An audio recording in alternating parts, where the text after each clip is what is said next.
Aida Bernardes. Nasci em dezembro de 1933. Moro em Gandra dos Olivais, sempre morei lá, exceto um pequeno episódio que vivia depois em Lisboa. E o que é que deseja saber mais? Quem é que a vem acompanhar? Eu chamo-me Maria Helena Fernandes Cordeiro Santos, nasci em Leiria, a 6, eu nasci para aí, mas eu nasci a 6 de dezembro de 1951 e tenho vivido sempre em Leiria. E antes de se calhar entrarmos em mais pormenores, como é que surge uma amizade tão grande que nos querem vir contar a vossa história em conjunto? Porque em determinada época da vida eu vivi em casa dela. Eu em 73, por circunstâncias da vida, deixei a casa onde vivia e vivi alguns meses com a Aida Bernardes, na Gandra. E viviam só as duas? Na altura o teu filho também ainda vivia lá. Vivia também o filho. O meu filho, que era lá. Sim, era. Então ele tinha 12 anos quando Pois, foi claro, vivia, o meu filho vivia. ficou lá. Ela vivia com o filho. E de onde é que se conhecem para, não é, para surgir essa amizade suficientemente grande para irem viver juntas? Bom, tu conhecias o Zé Augusto? Tu conhecias o Zé? Sim. Ora bem, das lides sindicais, eu fui dirigente sindical nos anos, entrei para a diretora, para a direção do Sindicato dos Empregados de Escritório e Comércio de Leiria, 1966, 67, não tenho certeza. Nas lides sindicais conheci o então companheiro da Helena, José Augusto Esteves, com quem me dei muito bem, com quem trabalhei muito a nível sindical. A Helena acompanhava-nos muitas vezes também nas nossas andanças sindicais, até que o Zé foi ter comigo e disse: deixa que dar a casa à Helena, porque ela, os pais não se estão a entender, a Helena tem que ir para a tua casa. Está bem, pode ir. Aliás, a minha casa era a casa da juventude, a casa da juventude na altura. Estava sempre disponível e as minhas amigas e os meus amigos eram ali que iam muito parar, lá na Gandra. A Helena, nessas circunstâncias, ficou a viver lá há algum tempo. Sim, estive lá uns 3 meses, talvez. Eu fui em setembro e eu em dezembro já andava a viver nos Capuzes. Pronto, até que se casou e foi viver para outro lado. Portanto, a nossa amizade começou realmente nas lides sindicais. Ela trabalhava numa empresa onde eu, em atividade sindical, ia com muita facilidade, mas também no companheirismo com o companheiro dela, andámos juntas realmente nas lides sindicais. Podíamos fazer reuniões, às vezes clandestinas, depois íamos juntas à polícia e daí a amizade muito grande. Então, voltando aqui um bocadinho ao início, a dona Aida diz que viveu, exceto aquele pequeno hiato em Lisboa, que viveu sempre aqui, como é que se chamava a Gandra freguesia? dos Olivais. Na Gandra dos Olivais, desculpa. E a sua família também era de cá? A minha família vivia lá perto de mim, eu tinha casa juntamente perto da dos meus pais, quase eu gostava. E quando era mais nova, também estudou lá? Até quando é que estudou? Então, eu vou-lhe dizer, eu tinha a quarta classe quando o meu filho nasceu. Comecei a estudar nessa altura e fui estudando até que fiz o 7º ano e pronto, e vivia, estava a trabalhar com advogados. Não, porque eu já estava declarada quando foste. Não, quando fui viver para a tua casa, tu já trabalhavas Na altura, eu era empregada de escritório quando a Helena foi viver comigo. Tinha estado a trabalhar com advogados aqui de Leiria e com eles consegui tempo para estudar, que eles realmente ajudaram muito. São pessoas, depois se for possível, eu falo neles, vale a pena registrar o nome desses mecenas que nos ajudaram tanto. Então, até à quarta classe foi ainda em pequena? Não, tinha a quarta classe quando o meu filho nasceu ainda. Comecei a estudar, pois eu fui fazer o primeiro ciclo do liceu. Quando o menino nasceu, tinha 6 meses. Portanto, aí depois continuei a estudar enquanto o criei. E os seus pais, a que é que se dedicavam? Qual era a sua profissão? O meu pai estava já reformado, a minha mãe era doméstica e o meu pai estava reformado. E o que é que ele fazia O meu antes? pai tinha sido empregado na Câmara de Leiria, a minha mãe era doméstica. Tinha irmãos que também me apoiaram, por isso é bom. Mas depois vou falar num dos irmãos especialmente, se for caso disso, porque ele era aqui de Leiria e tem uma história também muito interessante, desde o liceu, desde os seus 16 anos. Quantos irmãos é que eram? Nós éramos 5. E Dona Aida era a única rapariga? Não, tinha outra irmã, mas eu era mais nova, pronto, os irmãos realmente sempre me acompanharam. E a Dona Helena, os seus pais também eram de cá? Sim, a minha mãe era da zona de Porto Mós. O pai da minha mãe era mineiro. Portanto, ele até era da zona de Castelo Branco ou qualquer coisa, mas veio. Eles corriam, portanto, o país todo, até iam também para a Espanha e tudo. E ele depois veio ali para as minas da Bezerra, onde conheceu a minha avó. E depois vieram para Leiria. O meu avô foi o capataz da mina da Guimarota, uma mina que havia aqui mesmo em Leiria. O meu pai também era aqui da zona, era ali da Azoia. O meu pai era mestre serralheiro na prisão-escola e a minha mãe era doméstica. Nós éramos 7 irmãos. Era uma casa cheia também. E viviam mesmo na cidade de Leiria? Sim, eu vivia mesmo nos avós, mas aqui na cidade. E dos irmãos, era a mais velha, a mais nova? Era a do meio, e é no meio que está a virtude. Eu tinha 3 irmãos mais novos e 3 irmãos mais velhos. Portanto, para os mais velhos havia 4 anos de diferença e para os mais novos também 4 anos de diferença. Portanto, eu ficava ali no meio. E quantos rapazes e quantas raparigas? 5 raparigas e 2 rapazes. E a nível dos estudos? Olha, estudei em Leiria sempre. Tirei o curso comercial, a secção preparatória para o Instituto Comercial e tirei as secções. E depois houve os complementares de Contabilidade e Administração. E depois, mais tarde, quando comecei a trabalhar, trabalhei numa fábrica de plásticos, como empregada de escritório, e depois, mais tarde, fui para a Segurança Social. Trabalhei na Inspeção da Segurança Social. E os seus irmãos e as suas irmãs também estudaram? Sim, todos estudaram. Portanto, tinha uma irmã que já faleceu, que estudou em Lisboa, mas todos nós estudamos. E a nível da escola,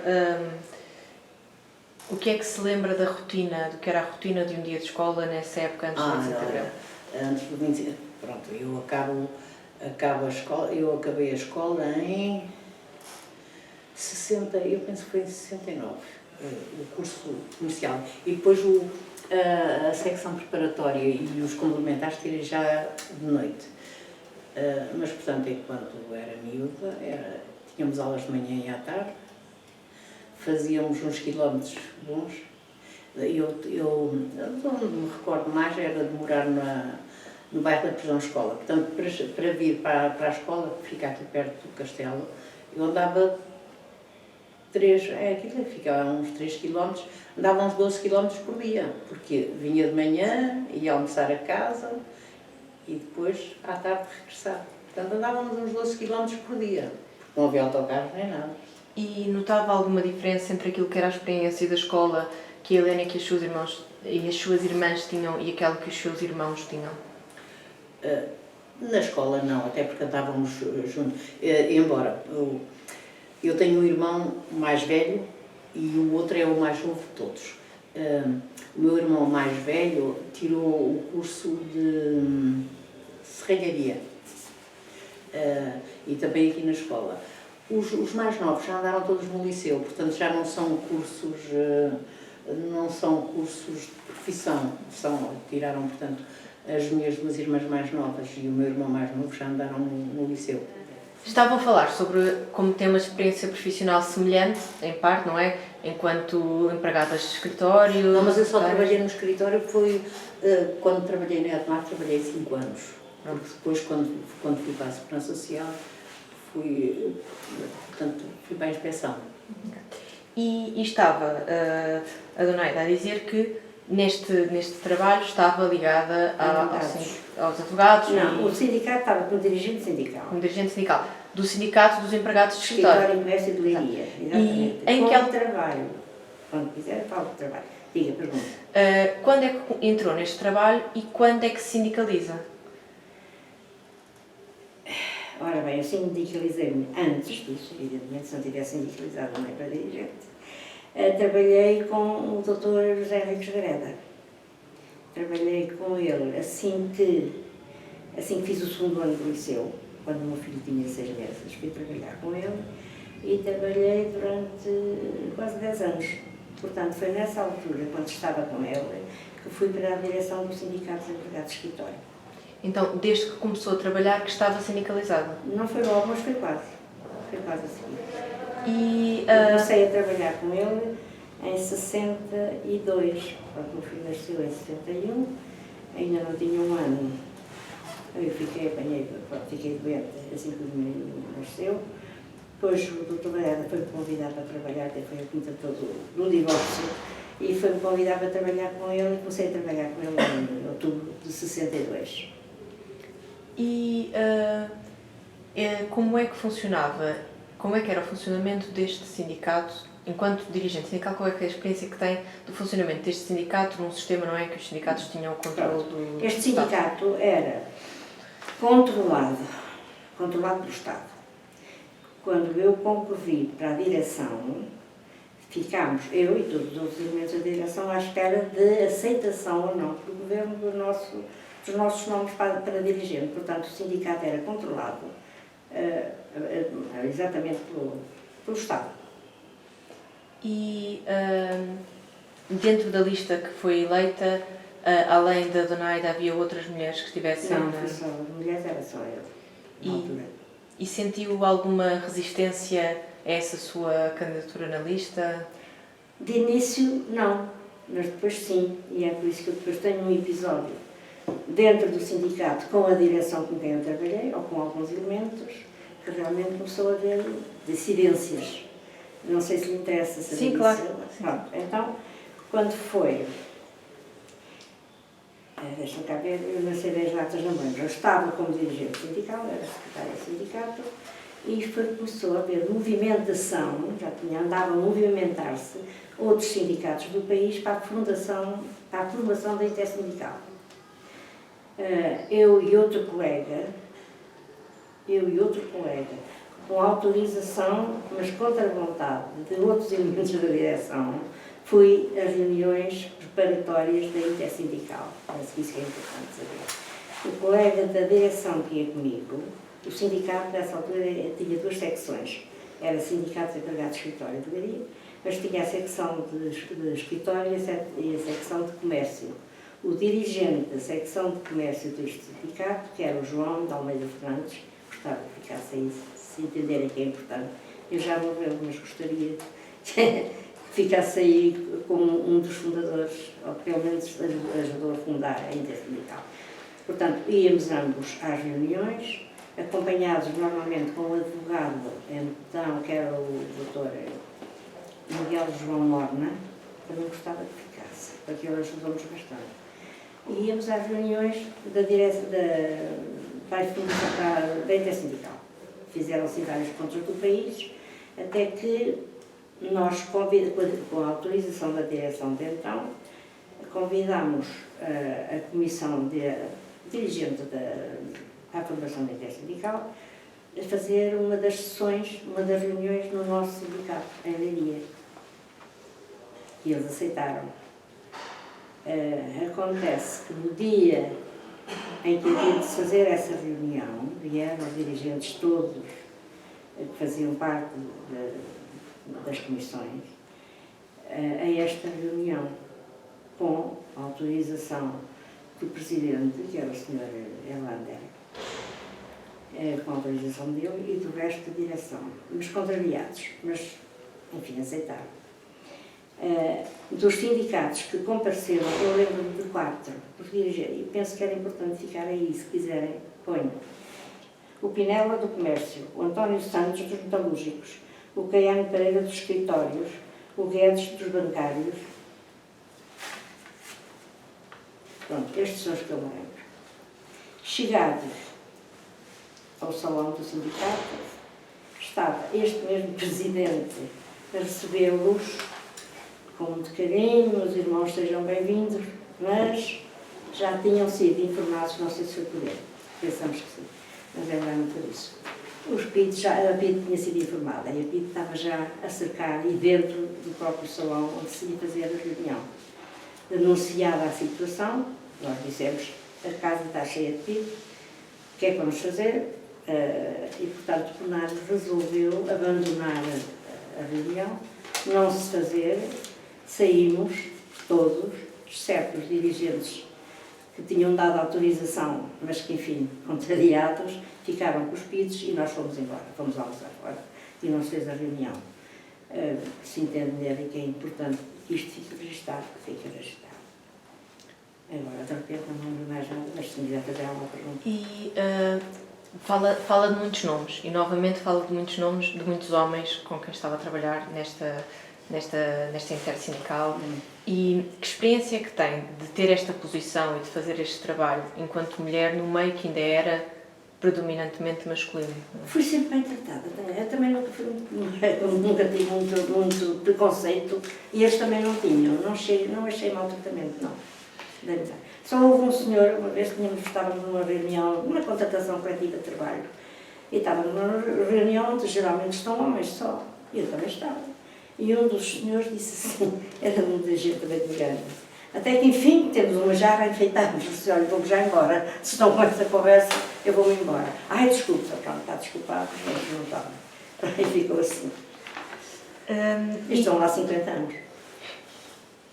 E dentro da sua profissão, esta presença enquanto dirigente sindical e na própria intersindical tinha um impacto na sua profissão e tinha um impacto na maneira como era tratada tanto pelos colegas como pelos patrões? Não, porque eu tive a sorte de ser empregada nessa altura, de um advogado, o Dr. José Henriques Varela, advogado aqui em Leiria, que era um homem de esquerda, e vistas largas, e ele próprio me incitava a estar na direção do sindicato. Nessa altura foi assim. E a Dona Helena, como é que foi esta primeira experiência de trabalho também no escritório? Pronto, eu tinha acabado de estudar e fui logo trabalhar para um escritório. Também sindicalizei-me logo ao princípio, portanto, sempre estive ligada a... Sim, era no Sindicato dos Empregados de Escritório. Portanto, e trabalhei lá há 5 anos. E trabalhava só com... É engraçado, eu quando fui para lá trabalhar, trabalhava só com homens. Penso que era eu, que tinha 18 anos, e acho que eram 11 homens. Eu trabalhei sempre só com homens. E no seu caso, a experiência de estar sindicalizada trazia-lhe algum tipo de problemas a nível de trabalho? Não, até porque penso que eles, na maioria, também eram sindicalizados. E mais tarde, depois, tenho colegas que são dirigentes sindicais também. E há pouco esqueci de perguntar, e a Dona Aida, em que idade é que começa a trabalhar? O meu filho nasceu, tinha 8. Começo a trabalhar aos 28. Para o advogado, antes disso era costureira. E com que idade é que começou a ser costureira? Com que idade comecei, sei lá, 15 anos, 16.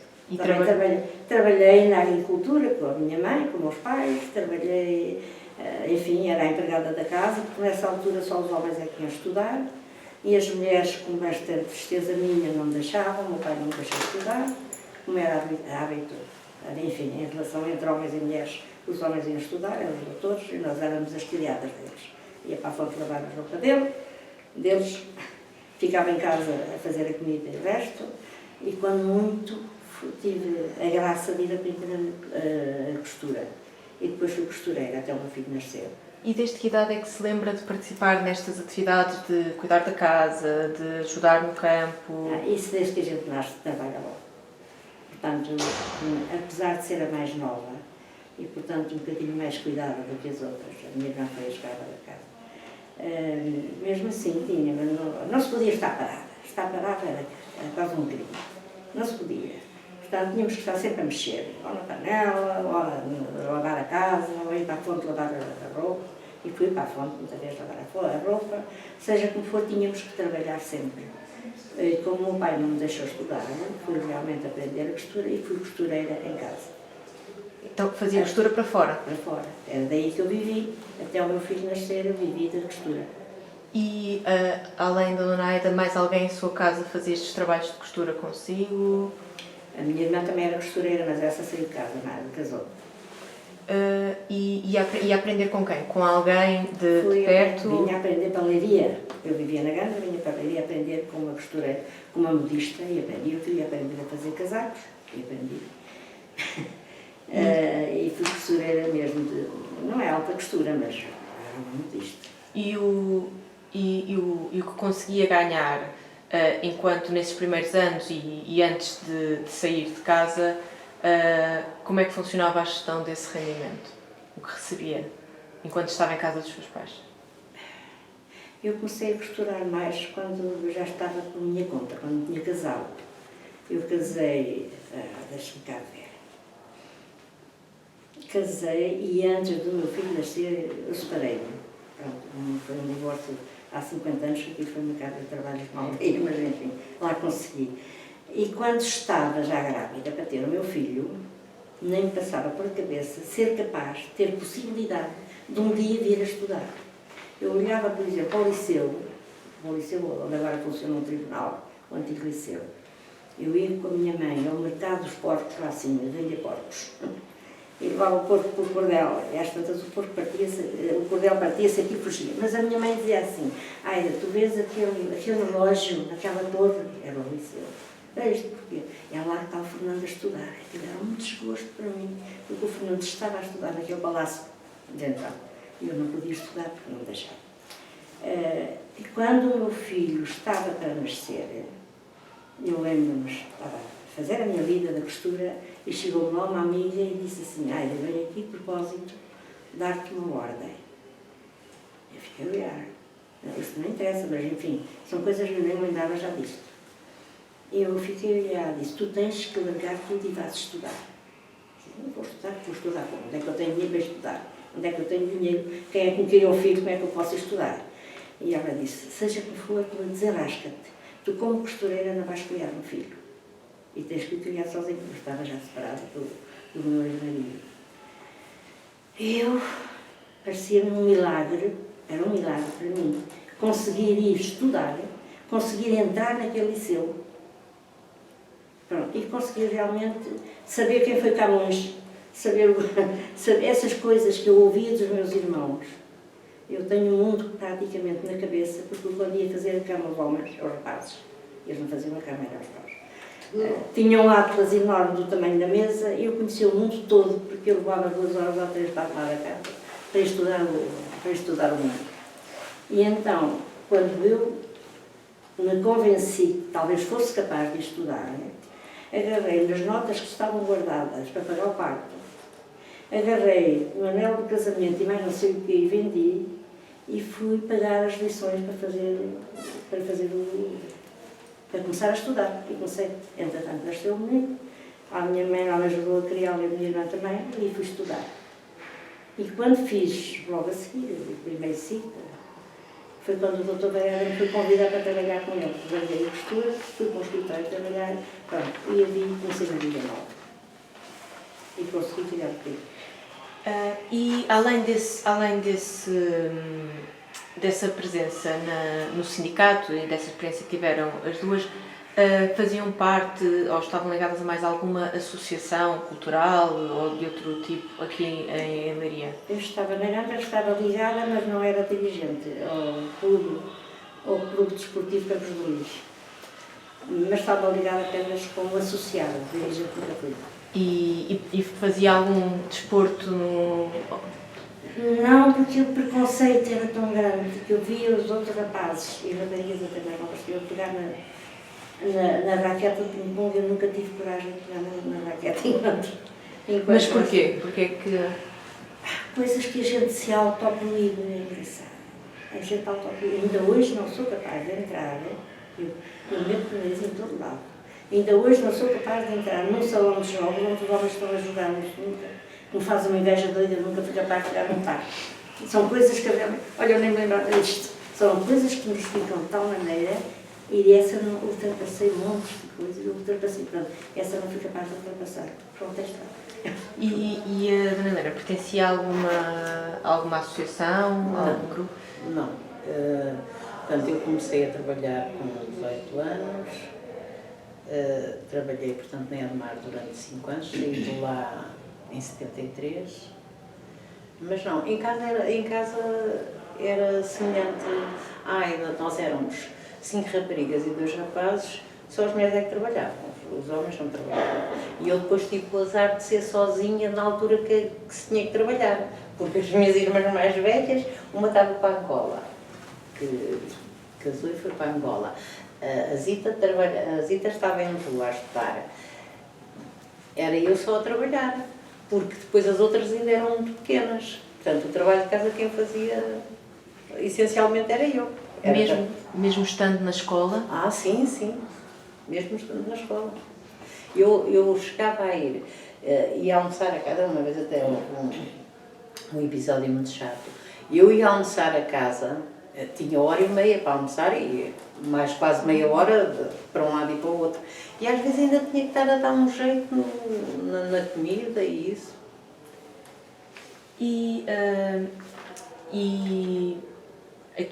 Além também do episódio que contou sobre a presença da PIDE, não é, no sindicato, como é que era sentida aqui na zona a presença da PIDE? Era uma presença muito clara? Era uma presença mais mascarada? Sabiam de alguns elementos que eram claramente associados à PIDE? Eu gostava de contar um episódio com a PIDE, ainda nos anos 40, com esse meu irmão, que entretanto foi preso várias vezes. E acho que isto é uma coisa interessante para referir aqui, em Leiria.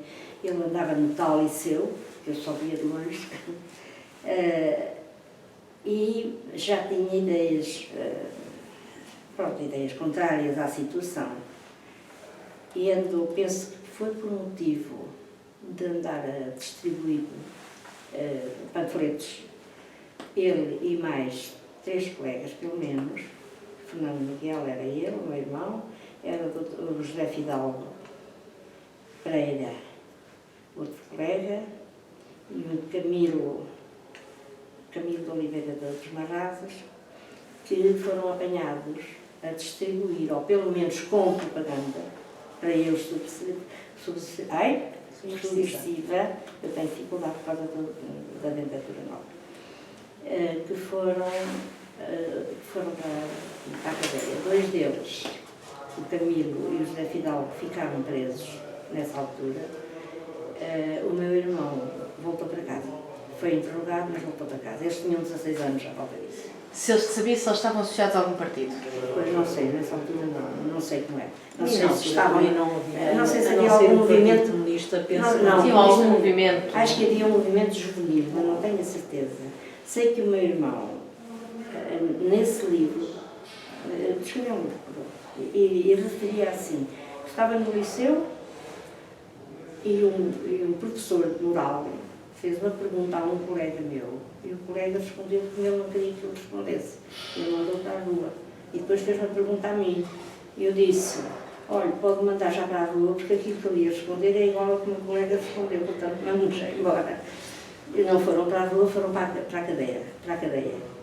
O meu irmão não chegou a ficar preso, os outros 2 ficaram. 2 dias ou 3, mas ficaram bem presos. E isto, deixa-me cá ver, nos anos 40, agora se eu tinha 12, eu nasci em 34, vivi em 33, mas foi a diferença de um dia só. Com 12 são quantos? 24, com 10 são 44, 46, à volta de 46, 47. E onde é que eles foram interrogados? E onde é que ficaram presos? Foi na polícia. Mas foi na polícia. Aqui em Leiria? Na polícia mesmo? Na polícia mesmo. E estiveram presos, até tinham grades e tudo, as namoradas, que eram também as meninas do liceu, iam passear em frente às grades, que era para irem namorando enquanto eles estavam na cadeia. Mas, pelo que também nos contaram, não foi a única vez que o seu irmão foi preso? Não, foi preso várias vezes, mas isso já é outra coisa. Depois, se quiser que eu fale do meu irmão, porque é muito importante, o meu irmão teve muita importância na cidade de Leiria, porque foi um dos, também aí já afiliado no partido, do Partido Comunista. O meu irmão foi para a Figueiredo.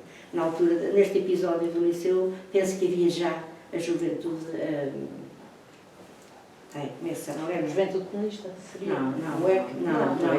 não, ainda. Não sei se havia alguma organização juvenil, mas penso que sim, que estariam ligados a alguma organização juvenil. Eu não digo mais nada que não tenha certeza. Então, e sobre este papel do seu irmão, o que é que nos pode dizer? Olha, sobre o meu irmão, ele foi dirigente do Clube Desportivo Campos do Luís, lá na Gândara dos Olivais, com outros. Às tantas, juntaram o povo da terra e conseguiram fazer, por suas próprias mãos, uma sede nova. Com estudantes e não só. Portanto, foi dirigente dessa coletividade, na terra natal. Depois foi para a Universidade de Coimbra, foi preso também. Esteve na Universidade em Lisboa, foi preso também, esteve preso várias vezes. Uma delas, e este episódio gostava de eu contar porque foi um bocado de campoesco, mas é para verem como é que as coisas funcionavam na terra. No dia do meu casamento, o meu irmão tinha andado na campanha eleitoral, acho que era do Delgado. O Delgado tem que ano? Eu casei em 59. Eu sei que ele andou na campanha eleitoral de um dos candidatos da oposição e estava sinalizado para ser preso. Já tinham tentado prendê-lo em Coimbra, que não o apanharam, depois tentaram apanhá-lo do outro lado, que também não. Ele trabalhava em Lisboa na Segurança Social, que também não calhou apanharem, mas estavam já a contar que eu ia apanhar no meu casamento. O meu irmão avisou-me: não faças a festa de casamento fora de casa, porque a Pina vem à minha procura. E foi. Quando acabou o almoço, ele e os amigos foram passear. E quando iam a passear na minha rua, aparece um PIDE e mais outra gente, que até era lá da terra, para o agarrar. E um deles foi o da terra, agarrou e disse: estás preso, estás connosco, apanhámos-te. E ele disse para os amigos que estavam com ele, nomeadamente um outro irmão meu: olha, agarrem-me que eu vou fugir.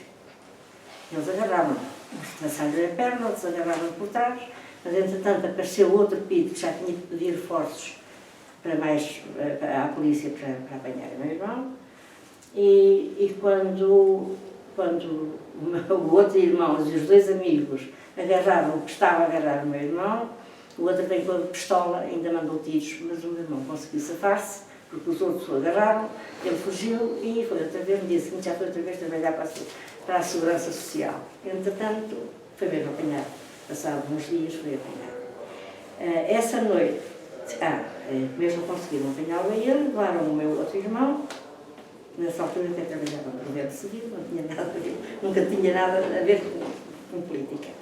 Apanharam-no, levaram-no ele preso e a outros dois amigos, que eram o Jerónimo e o César. Foram presos, estiveram uns dias na cadeia. Pronto, a coisa amairou. Entretanto, apanharam o meu irmão numa paragem de autocarro, meteram-lhe a pistola na cabeça e então ele foi. Disse: pronto, agora já. E o seu irmão o que é que estudou quando esteve em Coimbra e em Lisboa? Engenharia, mas não é engenharia. Entretanto, não sei se foi nessa altura, mas penso que foi, fez parte de um grupo que esteve preso outra vez e foi julgado esse grupo no Tribunal da Boa Hora, em Lisboa. Foram advogados, gostava que se ficasse. Foram advogados do meu irmão, foi o Dr. José Henrique Stareda, com quem eu estava a trabalhar. E foram os outros, que eu me lembro, foi o Dr. Salgado Zenha, foi o Dr. José Carlos Vasconcelos e o Dr. Jorge Sampaio. Todos esses advogados fizeram parte do julgamento desses jovens, que jovens já não eram tão jovens assim, mas ainda é, que estiveram presos nessa altura e que foram julgados juntos nessa altura. E dessas várias vezes, onde é que o seu irmão esteve preso? Ele esteve preso no Porto e esteve preso em Caxias. Ele fez-vos algum relato da forma como foi tratado, da experiência que teve? Sim, fez. Foi tratado muito mal. Ele esteve numa das prisões, ele esteve 12 dias na tortura do sono. Não lhe bateram, mas foi uma foi um sofrimento muito grande para ele e para nós. A ponto de eu também um bocado refilona, a ponto de eu ir lá e prover, e não deixava, a gente tem que ir para o meu pai. Não sei se ele está morto, se não estava, vocês têm que me deixar ver. E a senhora não filho, que senão ainda cá fica dada. Na altura não, só passava realmente, esteve no segredo muito tempo, para além dos 12 dias sem dormir, esteve no segredo muito tempo também. E tem uma relação muito grande. E Deixa-me só voltar atrás só um bocadinho. No dia do meu casamento, ficou toda a gente, os convidados, eram alguns sem convidados, uns foram para casa, outros ficavam em casa da minha mãe, estavam todos cheios.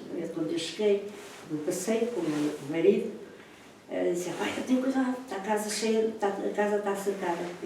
Eu já tinha passado por o carro na garagem, tinha um fulano ou dois de dar uma aperreada à entrada do portão por onde eu passava. E o meu marido tinha um bocado de medo e dizia, está calada, não estou nada, sabe o que é que os senhores querem? Oh, minha senhora, é melhor estar calada. Não, eu preciso saber, isto é meu, o que é que os senhores estão aqui a fazer? É melhor ir para dentro. Aí cheguei lá dentro e eu tinha a minha casa, que era a resto do chão, na mesma rua onde ainda moro, tinha um jipe a fazer barulho e tinha não sei quantos pides de ar na aperreada e foi a noite inteira, que não me deixaram dormir, claro. O jipe trabalhou a noite inteira para não deixar dormir. Ou para os polícias não teve tanto frio, se calhar, sei lá. Sei que quando foi, eles não podiam ir dentro das casas antes da manhã. Assim que amanheceu, saltaram muros, porque ainda estavam as portas fechadas, saltaram muros, entraram em minha casa, na casa dos noivos, foram vasculhar tudo, até foram lá à mesa de cabeceira. Eu disse assim, vocês não têm juízo nenhum, eu realmente, os senhores não pensam, acham que o meu irmão que se ia esconder aí debaixo da cama. São tão ingênuos. Depois foram à adega, ver dentro das pipas, foram ao palheiro espetar as palhas, lá no meu irmão tinha fugido, felizmente. E eu andei sempre com eles, vai ser verdade, para ver o que é que eles faziam. Acabaram por ir embora. E dessas experiências que o senhor me contou, não é? Do tempo da prisão e da tortura, que impacto, não é? E que marcas é que sente que ficaram com ele? Para ele, pronto, ele lutou até morrer. O meu irmão nunca deixou de ser, pronto, de ser um homem de luta. Ficou as marcas. Às tantas, a ser laçador, o meu filho às vezes fugia de estar ao pé do tio, porque ele já só sabia falar daquilo que tinha passado. Pronto, e já não sou capaz de estar ao pé do tio, deixa lá ver se a gente fala de outra coisa. É natural, mas ficou marcado. E alguma de vocês, as duas, teve uma experiência de mais proximidade com o Pito, no sentido de, além desta experiência da casa, de ser detida ou de ser interrogada? Foram buscar. Quando eu trabalhava na Edmar, portanto, em 73, terá sido em outubro, talvez setembro ou outubro. Eu trabalhava no escritório de uma fábrica de plásticos e eles apareceram lá um dia. Apareceram lá dois fulanos, perguntaram, até fui eu que os atendi, perguntaram por mim, e perguntaram pela menina tal, e eu disse, sou eu. Nós precisamos que nos acompanhem. E eles apresentaram um passaporte com a minha fotografia, passado o meu nome. E eu disse, o passaporte tem a minha fotografia, mas não é meu, eu nem sequer tenho passaporte. Nem nunca pedi nenhum passaporte, como é que vocês têm um passaporte passado em meu nome com a minha fotografia? E eles disseram, nós sabemos perfeitamente que não, a menina que não tem nada a ver com isto, mas precisamos que nos acompanhe para prestar declarações.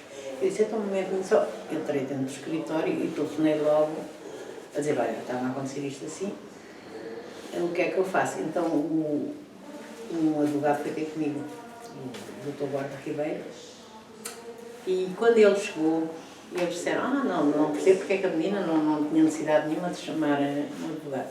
Eu disse, eu é que sei se tinha necessidade ou não. Mas a verdade é que eles não me deixaram ir sozinha com o advogado. Um deles foi no carro connosco. Portanto, nós viemos para Leiria, eles na altura tinham, não sei se vocês conhecem Leiria. A PID funcionava já dentro de Leiria Portanto, nós viemos lá para as instalações da PIDE. O advogado entrou primeiro e eu fiquei à espera. Quando me chamaram, o advogado já me estava lá no gabinete que era o inspetor Galante, que era o chefe aí das instalações. E eu pensei assim, eu vou dizer que não falo sem o meu advogado. Mas depois também pensei assim, se eu digo isto, dá a impressão que eu tenho alguma coisa a esconder. Tudo bem. Lá me pediu identificação, assim, e pediu uma morada. Pediu uma morada e quando eu dei a morada, eu já estava a viver em tua casa, o fulano vira-se para mim e disse assim, fugiu de casa. Eu disse, não, saiu de casa. Eu disse, fugiu de casa. Eu disse, o senhor entenda como quiser. E dizendo, depois é as manobras de intimidação, dizer assim, então vou telefonar ao seu pai. Eu disse, telefone, mas não sei se reparou que eu sou maior. Eu disse, peço imensa desculpa. E depois, durante toda esta conversa, ele tinha, pôs assim em cima da secretária, mas de maneira que eu visse, porque pôs mandados de captura, isto tinha a ver, eles foram buscar, não era por mim, porque eu não tinha grande atividade, mas foi uma manobra de intimidação em relação ao Sindicato dos Empregados de Escritório, aos dirigentes, porque o mandado de captura era para o Bandeirinha e para o Zé. Eles tinham mandado de captura para os dois, mas pô-los de maneira que eu visse, que era para depois... Pronto, depois lá me deu uns conselhos, disse-me que eu tinha arte de pôr rapariguinha, mas se continuasse com as companhias com que andava aqui a presa, então, depois mandou-me embora. E o passaporte era seu? Não, foram eles que o fizeram. O passaporte, eu não tinha passaporte, eu nunca tinha pedido nenhum passaporte ainda. Mas o passaporte tinha a minha fotografia. E estes funcionários da PIDE, porque o edifício era conhecido, sabia-se que era o edifício da PIDE, pelo que me dizem. Sim. E estes funcionários da PIDE viviam aqui em Leiria? Eu penso que sim, eu penso que viveriam em Leiria. Um deles vivia, porque eu fui morar, isto ainda é na altura em que eu estou em tua casa, mas eu depois fui morar para os Capuchos e esse tal do Galante também morava nos Capuchos. E como é que era esta relação entre estas figuras que sabiam que eram da PIDE e a população em geral? Depende da população. Para as pessoas que tinham algum conhecimento das coisas, isso eram mal vistos. Aliás, nós nem sabia quem era. Eles não sabiam quem era. Eu também não sabia qual era. Eu lembro-me de nós costumávamos almoçar ali num restaurante que ficava ali perto da Praça Rodrigues Bobo. E era malta assim, toda de esquerda. E havia sempre pizzas lá a comer. Nós víamos. Eles estavam sempre ali a ver o que é que nós fazíamos. Informadores conhecia, agora da PIDE mesmo. Não, da PIDE. Eu tive colegas numa fábrica onde trabalhei, que eu sei que eram instaladores, e sei muito bem, até se calhar convém depois falar sobre isso. Mas, aliás, depois eu entretanto casei, eu casei em janeiro, mas eu desde dezembro estava a viver lá nos Capuchos.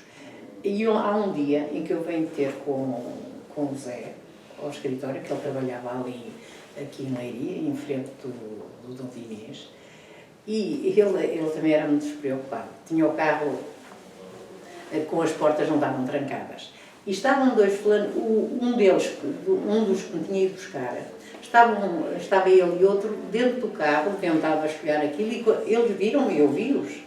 Eles olharam para mim, saíram do carro, fecharam as portas e foram-se embora. Eles faziam as coisas assim à descarada. E com os informadores, como é que era esta relação? Com os informadores, eu só mais tarde é que soube.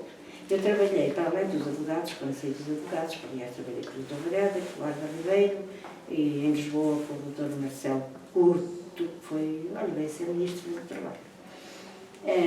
Fui trabalhar para uma fábrica, a Leirense Plásticos. E ali, eles também conhecem logo as pessoas, eu estava a fazer a relação com os trabalhadores, com os operários, e estava no escritório. E o meu chefe de escritório dava-me as ordens como é que eu havia de comportar com os operários. E quando havia, por exemplo, um acidente, o operário tinha um acidente, cortava o dedo, e eu tinha que fazer a participação e tinha que pôr o valor de quanto é que ele ganhava. E o patrão não, o chefe do escritório dizia, não pode pôr isso, tem que pôr um valor diferente, põe mais ou menos, já não podemos pôr. Sei que era um valor diferente. Eu disse, mas sei lá, mas se ele ganha isto, a gente tem que participar, ou seguro quanto é que ele ganha, que é para ele depois dizer, não senhora, não é nada assim, eu é que mando, está bem, manda. Então vão lá dizer isso ao operário, eu não digo, eu não vou mentir ao operário.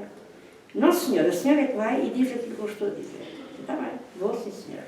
Cheguei lá e disse, olha, o senhor Custódio disse para eu dizer que é isto assim, assim, mas não é, é aquilo. Portanto, agora acredita nele ou em mim. Acredita em ti, pronto, então está-se um tramado. E diz o chefe, então, dona Aida, como é que foi? Eu disse que o senhor que mandou dizer, mas que não é. Pronto, a coisa ficou arranjada.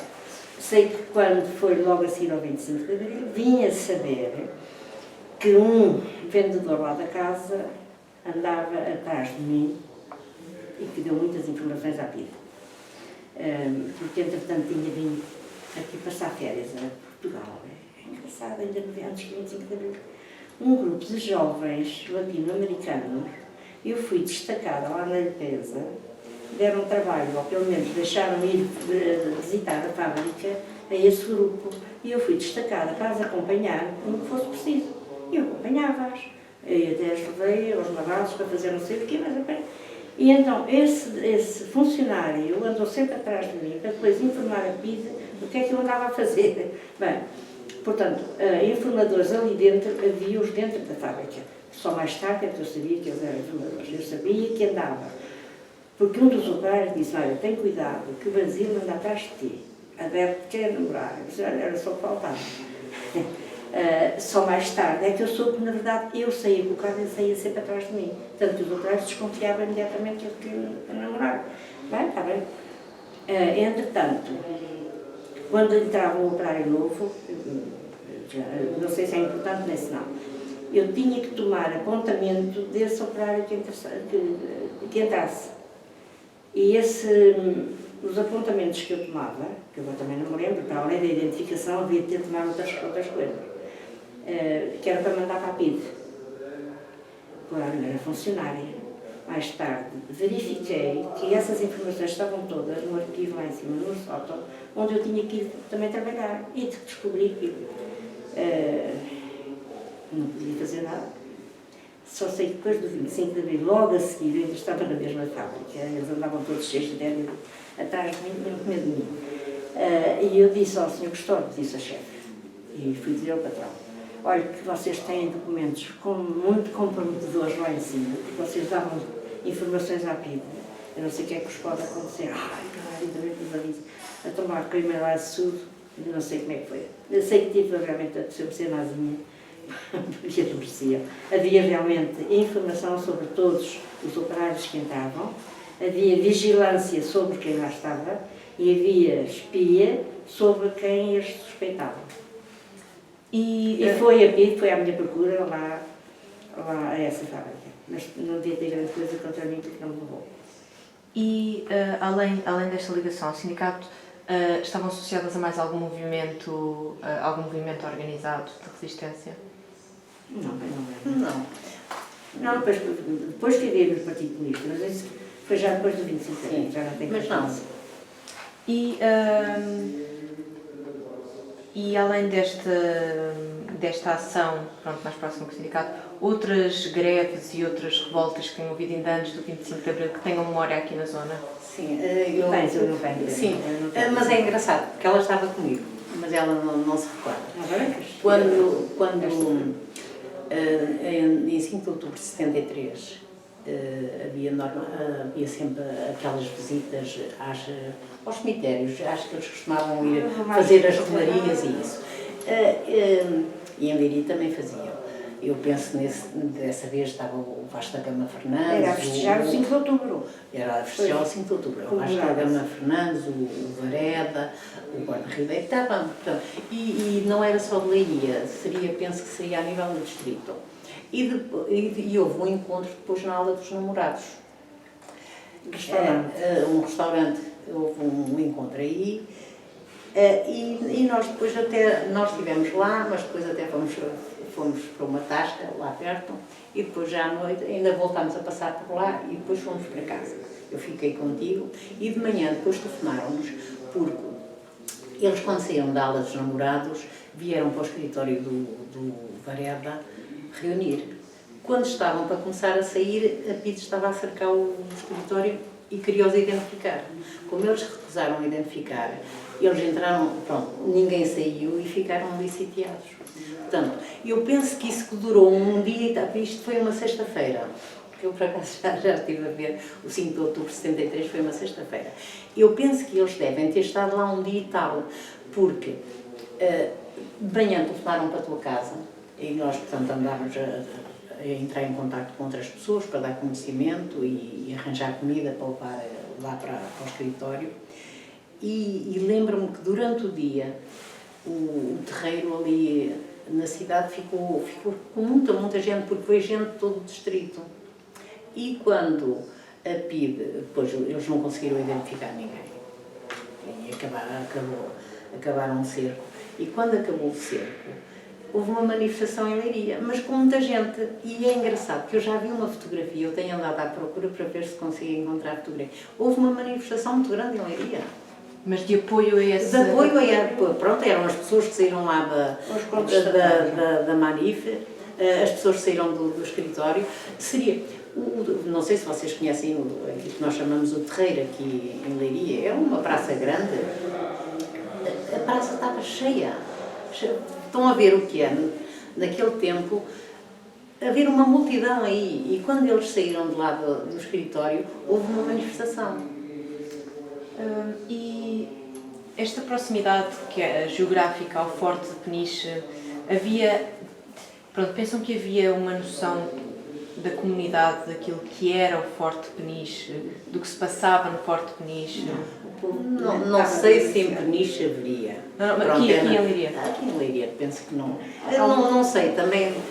Pronto, as pessoas com quem nós nos dávamos tinham a noção de que havia presos políticos em Peniche. O resto da população não sei. Eu já agora esqueci de uma coisa.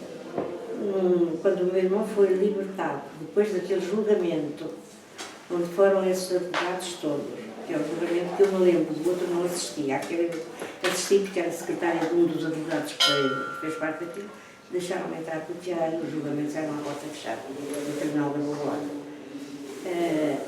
O meu irmão regressou à Ganda, à nossa aldeia.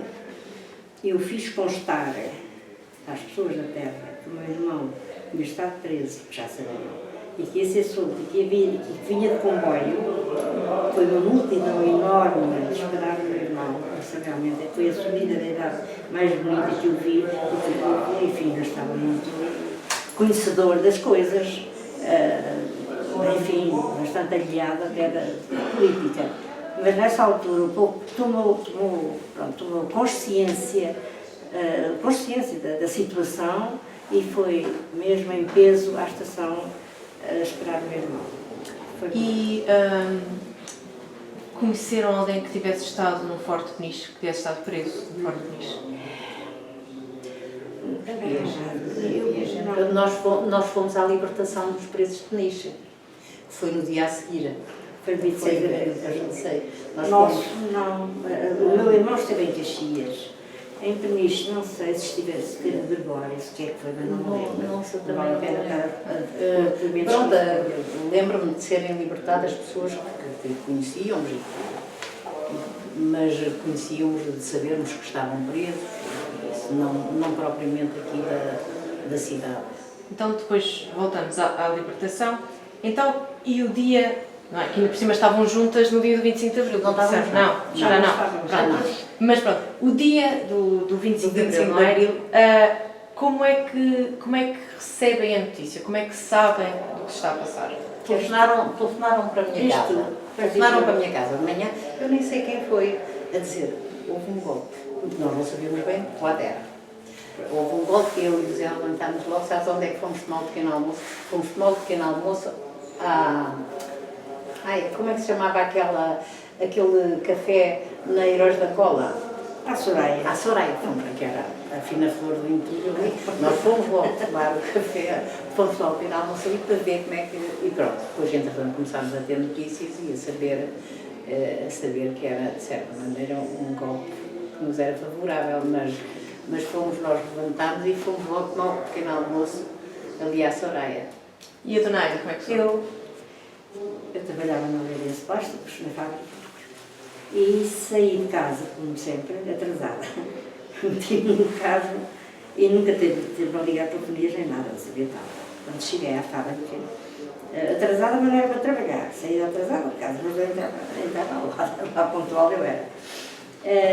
Eu cheguei e os colegas disseram, ai, um golpe. Fiquei aflita. Porque estava iminente um golpe das direitas. Sim, até já tinha havido o 16 de março nas Caldas. Andei foi uma manhã angustiante, porque eu não tive outras notícias, nem tive possibilidade de saber. Depois, quando saí, fiquei satisfeita quando ouvi o Zé Afonso a cantar, assim, quando está o Zé Afonso a cantar, não é o Caúza, o golpe não é do Caúza, mas nunca fiz ideia que fosse uma coisa como foi. E tive outra desilusão à noite, quando vi a composição do Conselho da República. Era o Conselho da Revolução. Com o Spínola e aqueles antigos, que a gente não gostava nada deles. Estava lá gente muito mais ou menos naquele Conselho, naquela... Como é que se chama? Era o Conselho da Revolução? Não era nada. Era a Liga de Salvação Nacional. Não era. Não era a Liga. Era, sim, senhor. O Conselho da... A Junta de Salvação Nacional. Quando eu vejo o Spínola e mais uns tantos, que eu já tinha de olho há tempos, foi outra decepção muito grande. E foi. Mas depois, pronto, as coisas começaram-se a consertar. Mas a minha primeira reação foi o medo de ser uma volta da direita. De ser um golpe do Caúza. E como é que recordam a sensação quando se apercebem, não é? Falam as duas deste medo de não saber o que é que seria e destes vários golpes que ameaçavam acontecer. Como é que relembram a sensação que têm quando percebem que é uma libertação, sim, não é? Sim, é alegria. Então foi assim, deixa-me contar um episódio muito interessante, que era, nós tínhamos programado, eu e os meus amigos, a Helena, o marido, tínhamos uma roda grande de amigos e camaradas. Camaradas ainda não eram, mas éramos amigos. Tínhamos combinado ir a um concerto na Batalha, ao Mosteiro da Batalha. Havia um concerto, eles gostavam de emitir concertos, e combinámos. Estávamos todos preparados na casa da Helena para ir cá para o concerto, quando o José Augusto diz: Concerto das Pedras Mortas, nem pensar. Vamos para Peniche ver a libertação dos presos políticos. E fomos. Uma noite muito fria, os militares todos embrulhados em cobertores, mas ali estávamos, foi uma alegria muito grande. Mas levou muito tempo, porque dentro da, então vocês já sabem isso, porque dentro da cadeia havia uma distinção para libertar os presos. Só não libertavam aqueles que estavam presos por atentados ou por assaltos, porque havia lá tudo, assaltos a bancos, gente de esquerda, havia também pessoas já condenadas por algum tiroteio, podíamos dizer, mas tinha havido disso. Mas eles lá dentro solidarizaram-se e os que tinham ordem de libertação recusaram-se a sair enquanto toda a gente não foi libertada. Portanto, saíram todos. Pois já foi bastante tarde. Foi muito tarde, tivemos até nós até às 2 da manhã. E como é que foi essa recepção a estes presos quando finalmente são libertados? É que estava toda a gente à espera que eles saíssem. Tinham muitos familiares lá também, mas muita gente por lá. E o que é que as leva, não tendo nenhum familiar, nem nenhum amigo lá, o que é que as leva a ir assistir a essa libertação? É a solidariedade. A nossa ideologia, nós queremos a libertação dos presos. Nós sabemos porque é que eles estavam presos e queríamos que não estivessem. E, portanto, saber que os presos de Peniche, o meu irmão em Caxias, iam ser libertados. Deve estar a impressão que os de Peniche foram já depois dos de Caxias, não lembro. Eu também não tenho assim já muito. O seu irmão, dessa última vez que está preso, só é libertado depois de não tinha sido antes. Quando foi recebido da estação de comboio, já era, o meu irmão já estava libertado. E depois nesse dia e nos dias seguintes, como é que foi a ação e a manifestação popular relativamente ao 25 de Abril aqui em Leiria? Foi muito grande. Foi muito grande. O 1º de Maio, em Leiria, foi assim uma coisa... Pronto, nunca mais voltou a haver uma coisa assim. Nessa altura Aliás, as pessoas... É engraçado, porque na altura parecia que toda a gente era de esquerda. Porque havia os que tinham medo e esses então eram os primeiros a estar ali a bater palmas. Pois é. Depois foram mostrando, depois com o tempo foram voltando ao seu lugar. Mas aquilo era nunca vi tanta gente junta. Foi. E depois foi muito bom, porque toda a gente queria participar na Revolução. Foi o que toda a vida disse. A melhor década da minha vida foi a minha década dos 40 anos. Portanto, eu tinha acabado de fazer 40 anos quando foi a Revolução. Aquilo realmente para mim foi um deslumbramento. Digamos, se calhar até ingênuo, mas foi um deslumbramento. Tínhamos passado coisas tão más nos outros 40 anos antecedentes, não é? Muito más mesmo, que parecia impossível aqui estar a acontecer. E é uma coisa que eu registrei, por acaso até escrevi. Eu vinha a caminhar aqui na Alameda do Jardim com uma amiga, com a Maria da Glória, e disse: a gente tem que ir registrar isto de qualquer maneira, isto não pode estar a acontecer.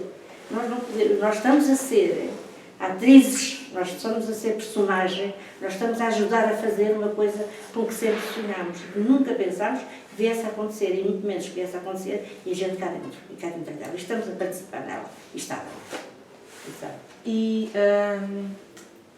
E depois, não é, nestes primeiros tempos, como é que foi também, havendo a liberdade, não é, da constituição de partidos, da manifestação em greves e tudo mais, esta movimentação, por exemplo, no caso dos trabalhadores, a nível de greves, a nível de autogestão, por exemplo, das fábricas, foi uma coisa que viram acontecer aqui na Sim, zona? também. Também, até há uma explosão de liberdade.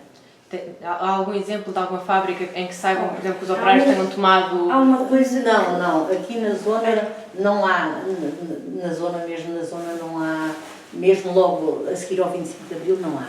Depois mais tarde começa a haver problemas nas fábricas, isso, mas não é logo a seguir ao 25 de Abril. Eu estava numa fábrica, na mesma fábrica onde eu estava, e comecei os primeiros decretos que saíram com o governo provisório.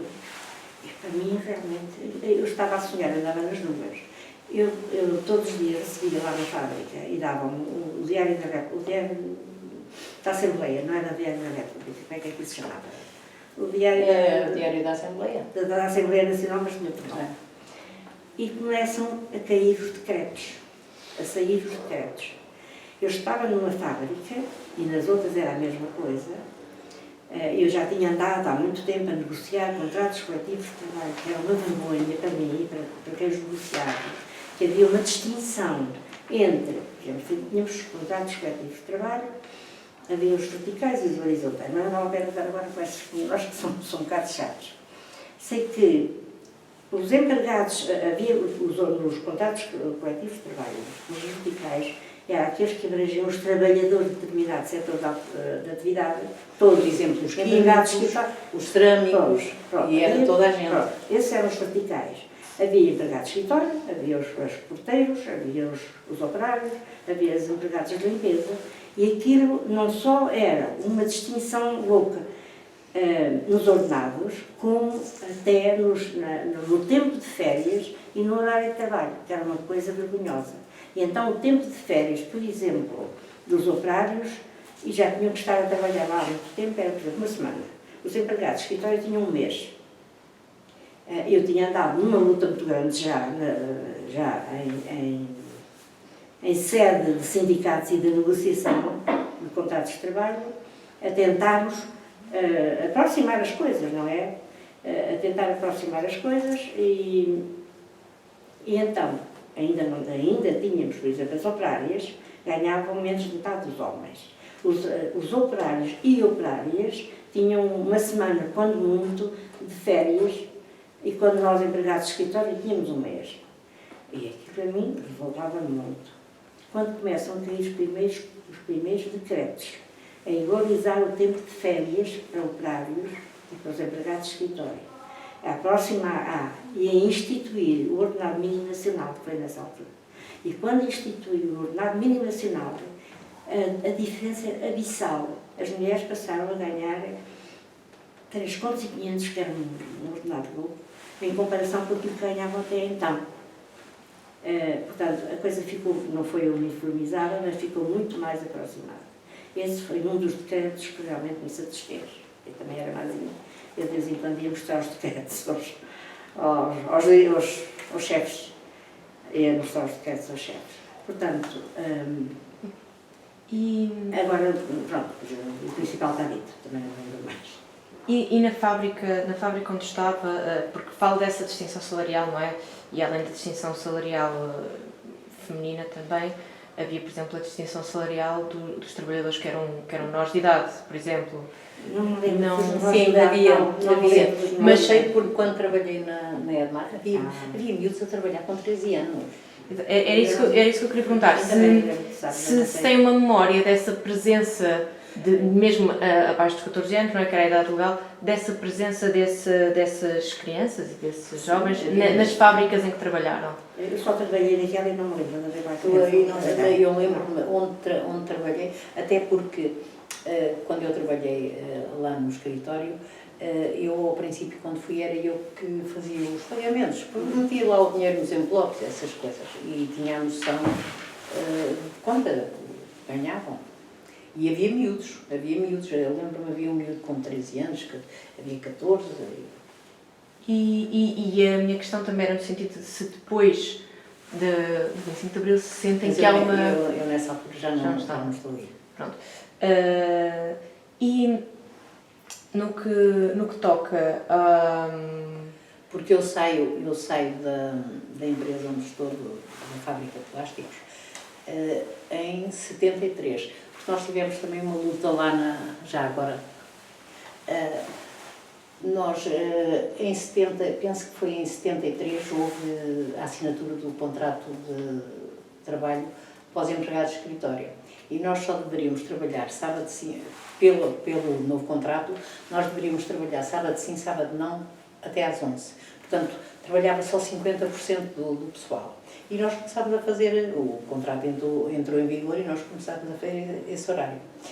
Uma sexta-feira, lá o dono da fábrica, escuso estar agora a dizer o nome, foi ter com o chefe de escritório e disse-lhe: amanhã vem toda a gente trabalhar no horário normal. Deixou de vigorar, portanto, deixou de estar a vigorar o contrato de trabalho, e ele disse aquilo ao chefe de escritório e foi-se embora. Acho que foi para Lisboa.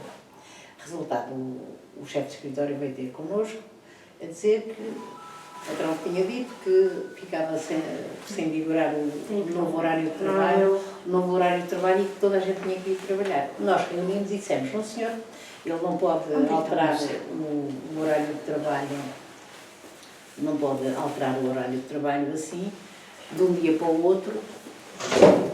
E então foi só trabalhar, o turno tinha que trabalhar só das 9 às 11. Resultado, quando chegámos na segunda-feira, ele mandou-nos a todos para casa de castigo. Portanto, mandou-nos 3 dias para casa. Ele faz lockout. Mandou-nos 3 dias para casa de castigo. E pronto. E tem alguma memória, depois também, logo em 74, da campanha de alfabetização durante esse verão de 74? Tenho algumas memórias. Tenho mais de... Havia, pronto, sessões de esclarecimento e isso, e de se falar, até porque eram militares, a maior parte era feita por militares. Lembro-me disso. Eu não li na minha aldeia, não, porque nas sessões iam mais para o interior, para aquelas aldeias do interior, e isso que não tinham... Aqui estava mesmo perto da cidade. Que não tinham escolas e essas infraestruturas. Falaram que, não é, que depois do 25 de Abril que se juntam ao Partido Comunista Português. Em que altura é que se juntam? Foi durante o ano 74. É engraçado, não tenho foi em 75, mas não tenho certeza. Eu não sei. Eu não tenho consciência bem do mês, mas penso que foi em 74. E pronto, ao longo desse ano, e com o surgimento também dos novos partidos e da legalização de alguns partidos já existentes, que partido é que vem ganhar mais força aqui na zona de Leiria? O PPD. É. Era o PPD. Aliás, já há sempre a alternância entre PPD e PS. Mas aqui em Leiria foi sempre Mas o sempre PPD assim, ganhou as eleições. durante muitos anos foi. Eu penso só uma vez é que o PS ganhou as eleições aqui na Câmara.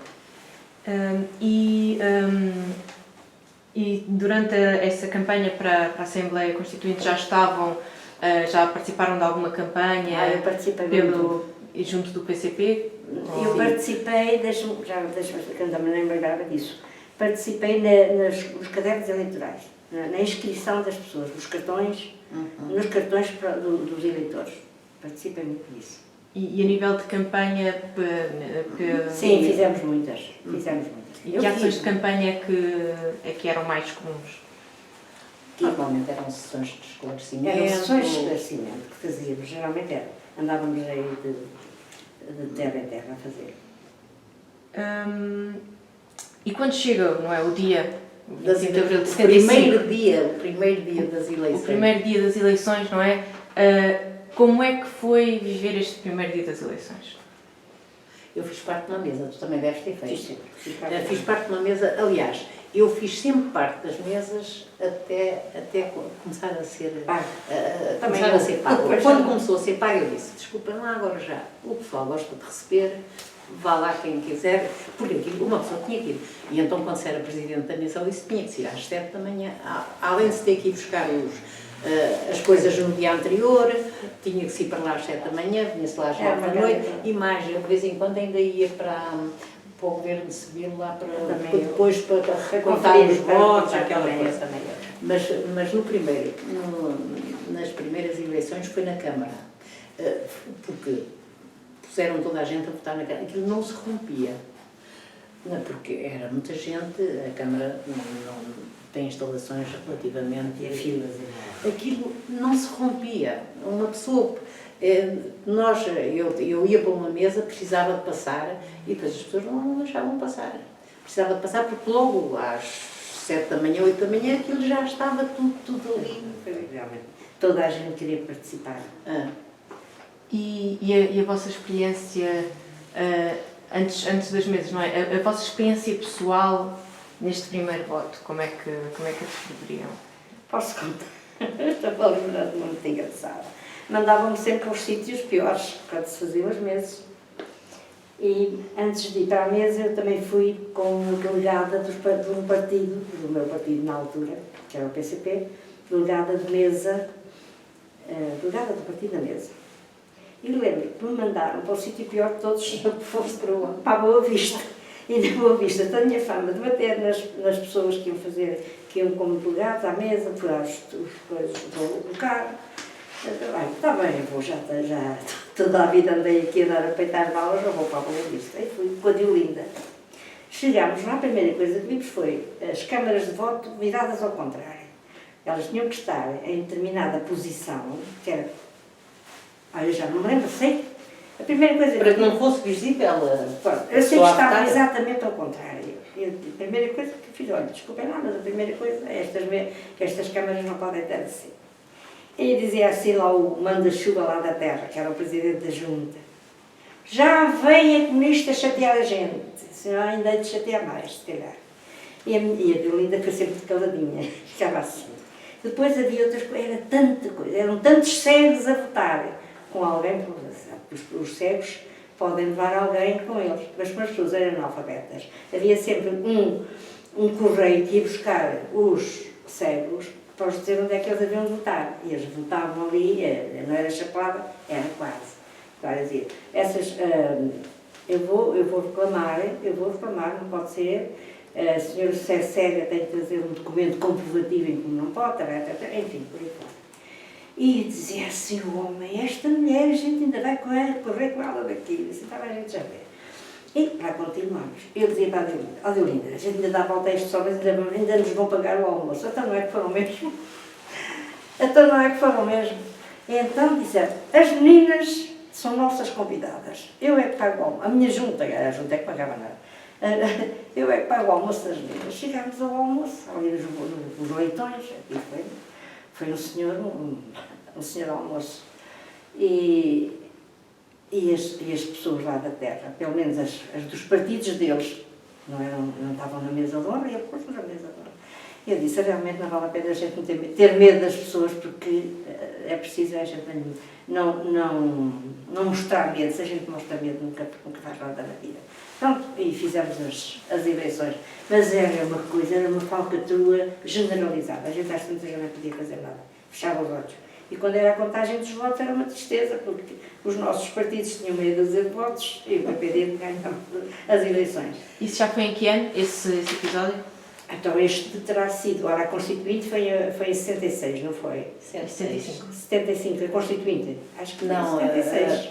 A Constituinte. Primeiro é para fazerem a... Assembleia Constituinte. Pois, primeiro foi a Assembleia Constituinte. Sim. E Depois são as legislativas. Depois são as legislativas e também as locais. Agora não me lembro. É nas segundas, portanto, nas... Deve ter sido Ok. da segunda. Aí em 76, Eu uma vez também estava de presidente a uma mesa e entrou lá um fulano com a sogra e com a mulher. A sogra foi esperta, enfiou-se, raspou-se e foi votar sozinha. O fulano, não é isto aqui, faz bem. O fulano depois queria votar com a mulher. Queria ir e eu disse, não, senhor não pode. Mas a minha mulher não sabe. Mas é a minha mulher, não sei o quê. E eu disse, não vai. E ele então virou-se para ela e disse, já para casa, não a deixou votar. Eu tive para chamar a polícia. Não a deixou votar.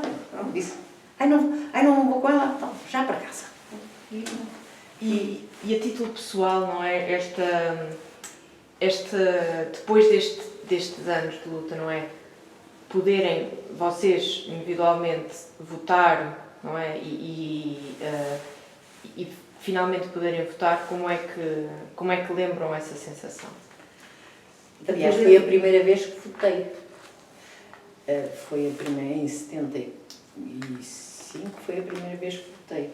Porque tinha havido umas eleições em 73 ou 72 que eu já tinha idade, porque em 73 eu já tenho 21 anos, tinha havido, mas penso que à boca das urnas desistiram, não foi? Porque eu estava já inscrita, pronto, já tinha idade para votar, já estava inscrita, mas eu penso que não houve, portanto, a oposição que não concorreu, mas depois não votaram. Desistiu. Então eu vou-lhe contar. A oposição desistiu. Portanto, a primeira vez que eu voto é mesmo em 74. E como é que é essa sensação? É boa. Então, Eu já tinha tido essa sensação antes do 25 de Abril. Que foi umas eleições, era com Humberto Delgado, e na minha aldeia as pessoas eram muitas de esquerda. E fizeram uma recepção muito grande o Delgado quando ele lá passou. E quando foi a votar, aí não houve desistência à boca das urnas, não houve desistência. Não, portanto, as eleições foram até ao fim, com o Humberto Delgado, foram até ao fim. Ora, eu nessa altura já tinha direito de votar, porque antes do 25 de Abril, as mulheres só podiam votar se fossem chefes, só podiam votar os chefes de família, quem ganhasse mais do que determinado valor ou quem fosse funcionário público. Ora, eu até aí nem era uma coisa, nem outra, não podia votar. Mas quando fui chefe de família, tinha um filho, já não tinha marido. Quando já tinha um emprego e ganhava, eu sei que pelo menos por 2 motivos eu já tinha direito a voto. E fui votar. E fui votar na minha aldeia. A maior satisfação da nossa vida foi que o Humberto Delgado ganhou as eleições na nossa aldeia. Portanto, foi uma sensação muito importante. Depois, quando a primeira vez que votei, é muito bom ir votar, a gente tem liberdade, e era uma festa. O dia das eleições era uma festa. Em qualquer aldeia, eu nunca passei na minha, que eu ia sempre para outras aldeias, para outras mesas, como delegada ou como pão da mesa.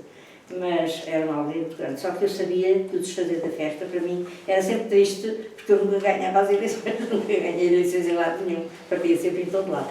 E os do PPD A gente começava a ver as filas, Na contagem a dos pilha, votos. a pilha dos votos aqui e outra ali, e a minha estava lá embaixo. Estava nada. Olha, o seu partido não vai ganhar. Pois não ganha aqui, mas ganha no Alentejo. Vá lá ver se quem é que ganha. Pronto, são episódios, mas é engraçado. Pronto, e é muito bom. Uma sensação de liberdade muito grande. Para quem viveu em ditadura 40 anos. E nós vivemos. Nós, eu, talvez não. E com a aprovação da Constituição Portuguesa, não é? Com a formalização do que iria ser a base deste sistema democrático, como é que viveram essa aprovação e o que é que sentiram que esta Constituição correspondia àquilo pelo qual tinham estado a lutar? A mim correspondia inteiramente.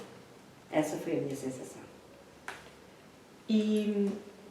E posteriormente, não é, para as campanhas seguintes, para as eleições que falámos, das autárquicas, das legislativas, das presidenciais, como é que foi vivida essa campanha, essa segunda campanha, este segundo momento de...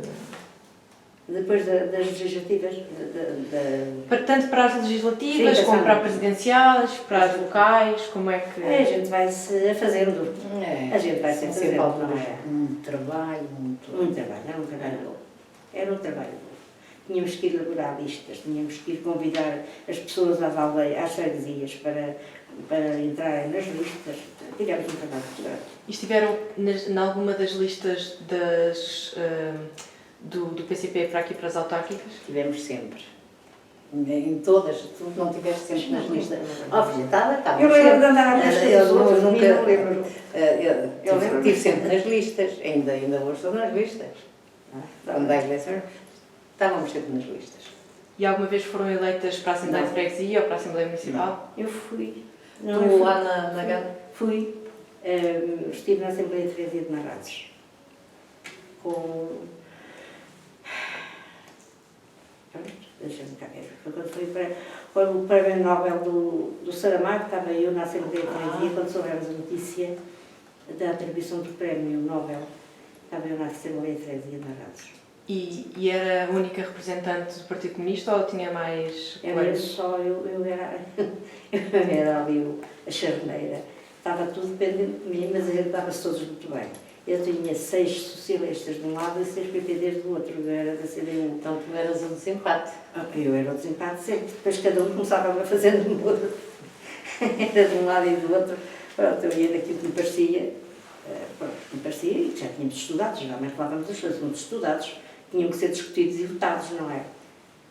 E depois, não é? Depois não, um bocadinho antes, naquilo que foi o verão quente de 75, não é? E depois Foi muito e esse difícil. clima de tensão até ao 25 de novembro, como é que viveram aqui? Difícil. Olha, eu já agora vou só contar. Não, vou só contar, nem sei.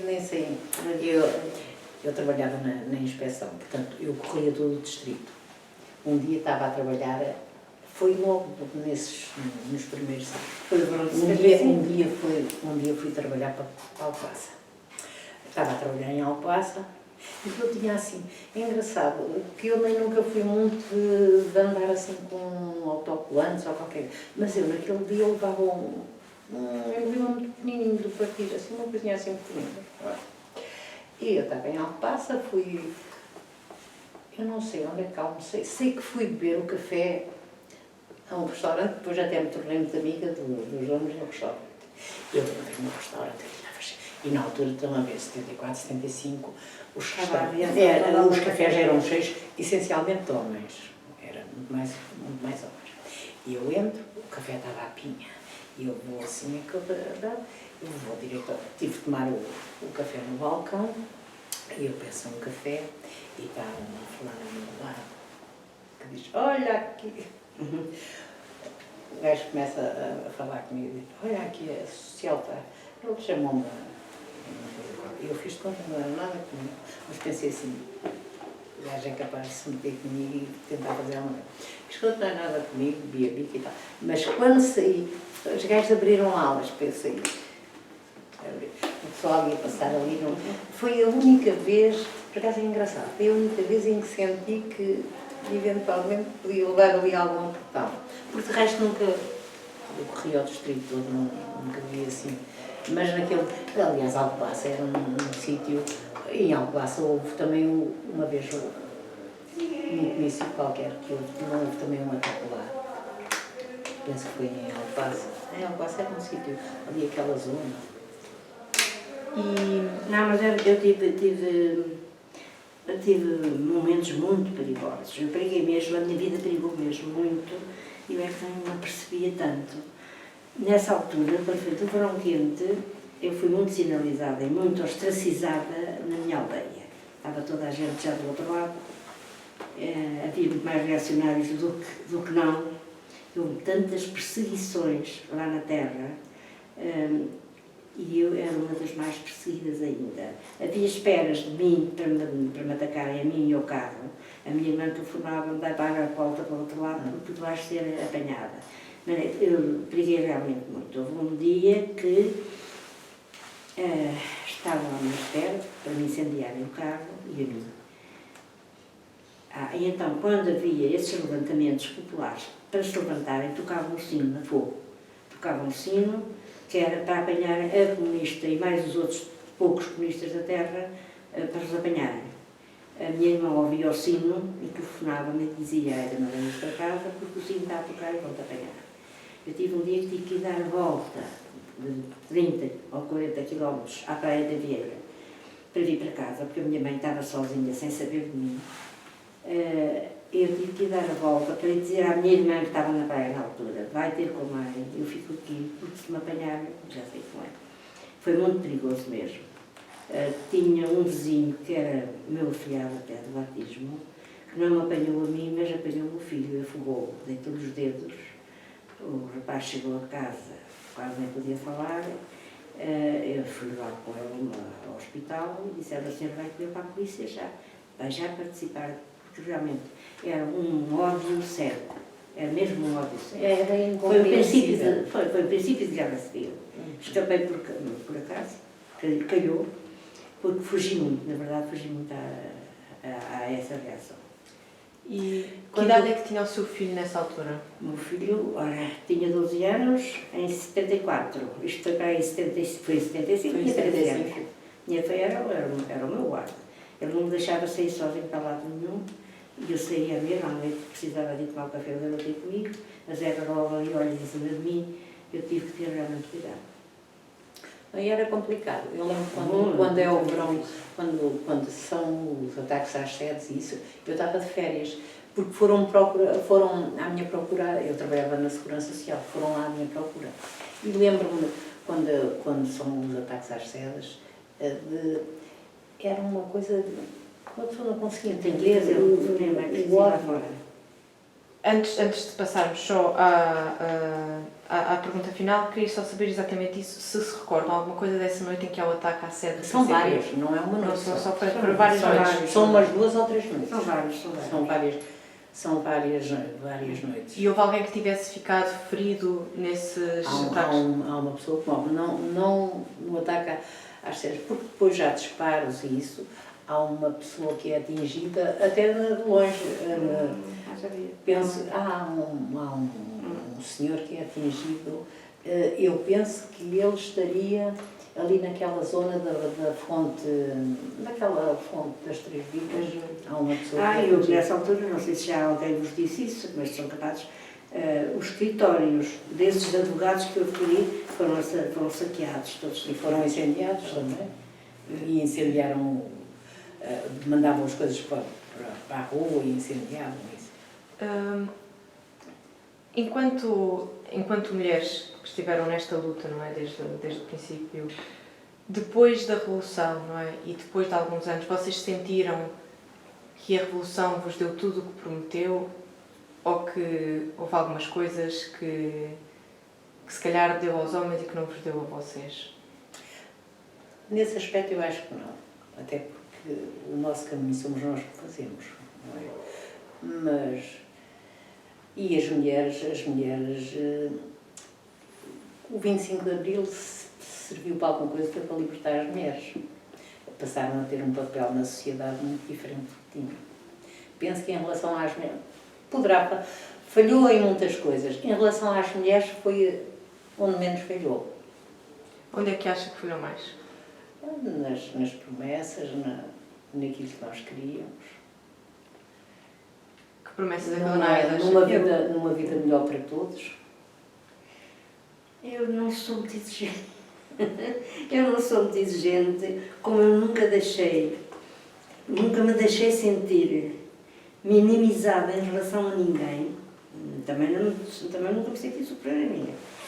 Mas como não sinto que tenha sido roubada, mas reconheço que a Revolução trouxe muita coisa em questão de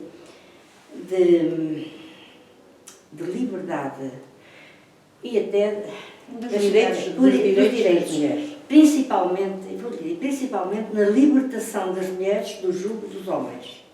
Do jugo, porque havia realmente esse jugo. Eles não estavam educados para isto.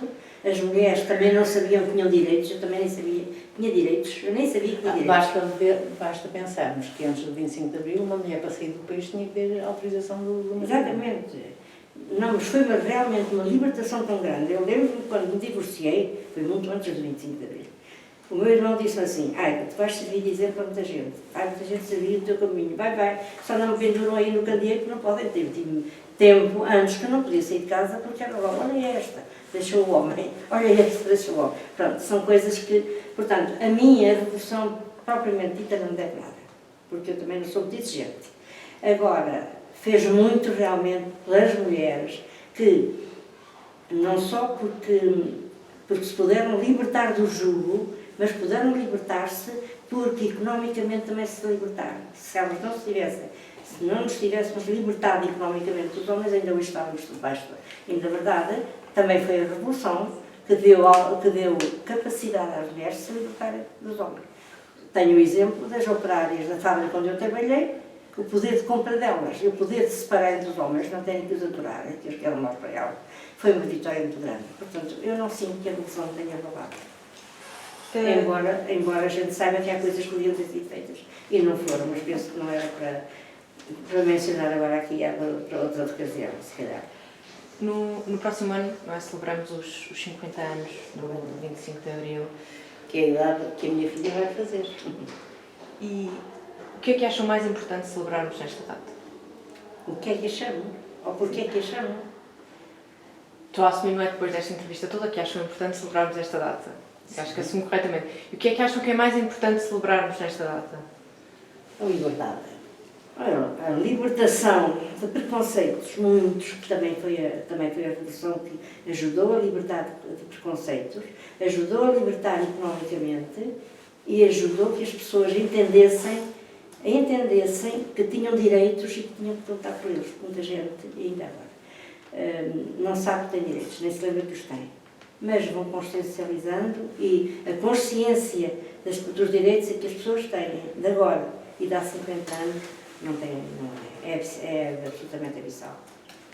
Se tivessem que descrever que sentimento é que vos desperta a memória desse dia de 25 de abril de 1974? Esta valena. É a liberdade, a democracia, tudo aquilo que nos trouxe. Até porque aquilo que se pensa, aquilo que nós tínhamos mais certo na altura, era haver gente que ia ser presa, porque entretanto era o dia do trabalhador, no 1º de maio. Quando a PIDE me vai buscar e mostra aqueles mandados de captura, portanto, eles quando é o 1º de maio e tudo isso, havia sempre muita gente a ser presa. Portanto, é a libertação. É a liberdade, a democracia, é isso que nos trouxe. E não é? Esta comemoração também é feita para aqueles que felizmente viveram sempre em liberdade. O que é que gostavam que eles lembrassem mais neste dia, não é? Em que celebramos, enquanto pessoas que lutaram por esta liberdade, o que é que gostavam mais que estes novos cidadãos e cidadãs que nascem já em liberdade recordassem mais neste dia? Eu não sou muito de dias, é engraçado. Um dia, nem do dia da mãe, nem do dia da liberdade. Sou dos dias todos, sou do conjunto dos dias. Portanto, gostava que a nossa juventude tomasse consciência de que o país lhe pertence e tem que trabalhar para ele. Não é só andar a reivindicar, tem que trabalhar, tem que um dia governá-lo, e bem. Agora, o dia propriamente, tem graça, não sou capaz de dizer, os dias para mim nunca dizem muita coisa. E a Dona Helena, o que é que gostava que lembrassem? Sim, que se lembrassem que nada é certo, é preciso lutar pelas coisas. E que nem a democracia é certa, é preciso lutarem por ela. Pois. E salvar, e defendê-la. Muito obrigada. Eu só queria acrescentar uma coisa. Claro. Eu falei muito no Filipe e no Partido Comunista, tem tantos e tal. Não acho que isso não tem importância nenhuma, mas eu já não pertenço ao Partido Comunista, não tenho nada a dizer contra. Foi uma grande escola. Foi uma grande escola. Nunca tive escola tão grande na minha vida, porque foi em comportamentos, nem falo já em ideologias, é mesmo em comportamentos. Só que as coisas não são eternas, entretanto, houve coisas que me desagradaram e eu saí, portanto já não estou. Já há 20 anos que eu não pertenço ao Partido Comunista, embora esteja a falar com certo calor e algum nervosismo do que passei lá. Passei coisas muito boas, muito importantes e mais também. Mas seja o que for, já não estou. Agora estou quietinha, mais ou menos.